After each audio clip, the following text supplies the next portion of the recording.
তো গাইস দেখুন আমাদের নতুন ফুচকাওয়ালি আমরা পেয়ে গিয়েছি। আপনার নাম কি? আমার নাম মিষ্টি। আচ্ছা, কি করছেন আপনি এগুলো? ফুচকা বিক্রি করছি, ফুচকা খাবেন? হ্যাঁ, ফুচকা তো খাবো। তা আমাকে বলুন যে আপনার ফুচকার দাম কত? 10 টাকায় কটা দেবেন? 10 টাকায়, 10 টাকায় 5টা। 10 টাকায় 5টা? না, 10 টাকায় আমি বেশি না, আমি 10 টাকায় 9টা দিই। 10 টাকায় 9টা ফুচকা? গাইস শুনতে পাচ্ছেন আপনারা, এখানে 10 টাকায় আগে 5টা দিত, আজকের থেকে 10 টাকায় 9টা ফুচকা দিচ্ছে।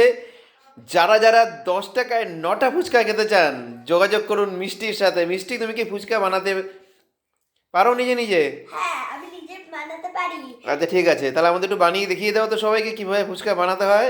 দেখুন গাইস, আমি কোনো নোংরা মিষ্টি করিনি। কি অসাধারণ ফুচকাটাকে ফাটালো। তারপর এখন কি করছো? ভিতরে আলু দিচ্ছ? বাহ, দেখুন মিষ্টি ভিতরে আলু দিচ্ছে ফুচকার ভিতরে। কি সুন্দর করে আলুগুলো দিল। এবার ফুচকার জল নেওয়া হচ্ছে। অল্প করে জল দিয়ে আমাকে দাও তো দেখি তোমার ফুচকাটা কেমন হয়েছে, আমি খেয়ে একটু দর্শকদেরকে বলি। দর্শকরা তো খেতে পারবে না, টেস্টটা বুঝতে পারবে।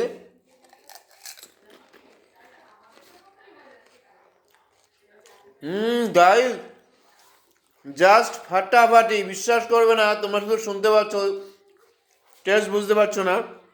অসাধারণ বানিয়েছে মিষ্টি ফুচকাটা। যারা আমার ফুচকা খেতে চাচ্ছ তারা ভিডিওটা লাইক করে সাবস্ক্রাইব করবে। আর যদি আমার বাড়িতে তোমরা আসতে চাও তাহলে বাড়িপুরে চলে এসো।